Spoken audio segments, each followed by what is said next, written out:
ny faharisihan'ireo fikambanam-behivavy nanjay anjara tamin'ny andro ny valomarsa androany teto Toliara no isan'ny nampiavaka ny fankalazana ny andron'ny vehivavy. Nahatratra 120 ireo fikambanam-behivavy nandray anjara raha 7 izany tamin'ny taona lasa iny. Ireo rehetra nandray fitenenana dia samy nilaza ny heviny ny mahakasika ny ofisy sandratan'ny vehivavy ka ho fampandrosoana ny fari-piainan'izy ireo hoentina hampandrosoana ny faritra misy azy. Hita taratra izany fisandratan'ny vehivavy izany amin'ny alalan'ny fanomezana andraikitra azy ireo eo amin'ny sehatra asa rehetra misy na ambanivohitra izany na an-tanan-dehibe.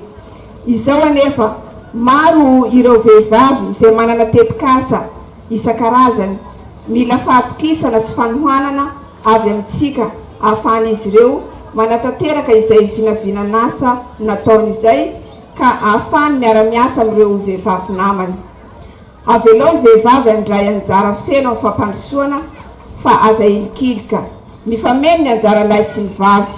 Manao antsoavo ho an'ny vehivavy rehetra na anatin'ny fikambanana na tsy anatin'ny fikambanana mba tsy ho valomarsa androany ihany no anehoantsika ny firaisan-kinantsika sy hitondrantsika ny fahaiza-manaontsika rehetrarehetra. Ankoatra ny hetsika aram-panatanjahantena dia tsy noadinoin'ireo komity ny valomarsa ihany koa ny namangy ireo vehivavy voafonja sy ireo ankizy tsy ampitaona ao ary ireo marary eny amin'ny hôpitaly lehiben'ny Toliara.